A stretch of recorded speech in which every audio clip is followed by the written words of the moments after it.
That I feel that I do the most good on really is helping people release guilt and shame, because that's such a bummer.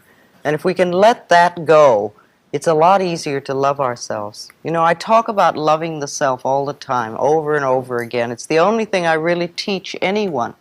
And people are always saying, well, how do you love yourself? How do you do this? So Gisela and I put together a little list, and I'd like to share it with you. Loving the self, to me, the very first thing is stop all criticism. Stop criticizing yourself for anything, ever. Stop criticizing other people. Just drop it. Begin to accept yourself, particularly as you are right here and right now. You're perfect as you are right now. And yes, of course, you're going to change. However, if you're going to beat yourself up, the changes will be negative. If you can accept yourself lovingly, the changes will be positive. Second thing is, don't scare yourself. Stop scaring yourself. How often do you choose to think thoughts that literally terrify you? Right? That's not loving.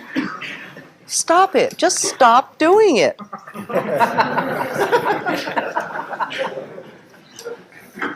When you're doing that, it's always good to have 2 or 3 subjects that you really like.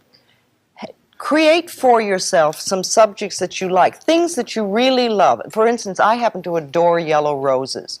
And when I start to go off on a trip, I immediately say yellow roses, and I bring myself back to seeing a beautiful yellow rose bush that grows outside my door, experiencing yellow roses. I do a whole number on yellow roses, because you can't think of 2 things at once. And if I'm really concentrating on yellow roses, I can't go into that negative thought. Now, it may be a piece of music for you. It may be a gorgeous day. It may be an experience that you have had. But select for yourself 2 or 3 scenes or subjects so that when you find yourself going into the scaring yourself routine, you can say, no, yellow roses, or whatever are yellow roses for you, and really concentrate on that. And to begin with, you may have to do that a lot, and you will train your mind to go into another direction.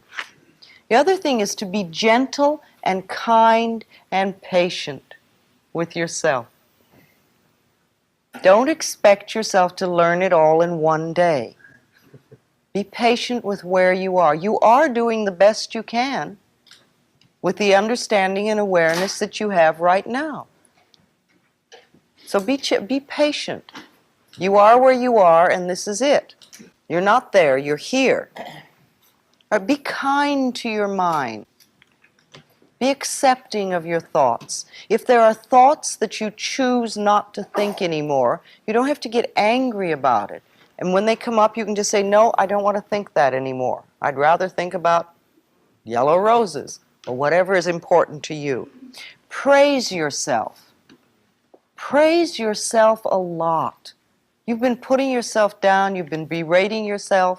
Now, not all of you and not all the time, but all of us have a tendency to do that.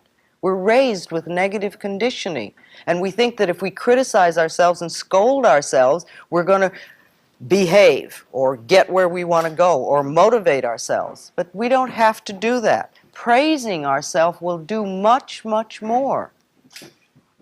Support yourself. Really support yourself in what you're doing and what you're trying to accomplish. And if you find that difficult, have some support buddies. Be willing to reach out. Just because your father may have been a big macho man and wouldn't ask anybody for help, doesn't mean that you have to be that way. None of us are capable of doing it all by ourselves all the time. We all have areas where we're really dynamite, and we have areas where we just can't do it maybe ever, or can't do it right now. You know, the silly things, too, like checkbooks. I finally acknowledge that I cannot do my checkbook. I will never do my checkbook. I am not a bad person because I do not do my checkbook. I reach out and let somebody else do my checkbook. There are also times when we're going through experiences where we need some help.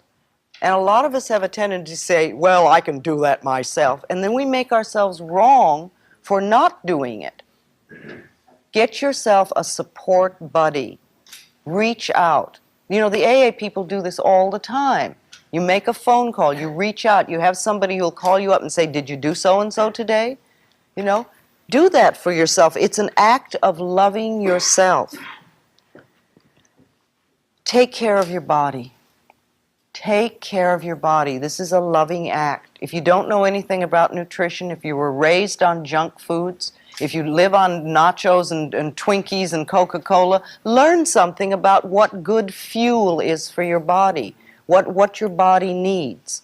You know, you wouldn't put Coca-Cola and Twinkies in your automobile and expect it to run very well.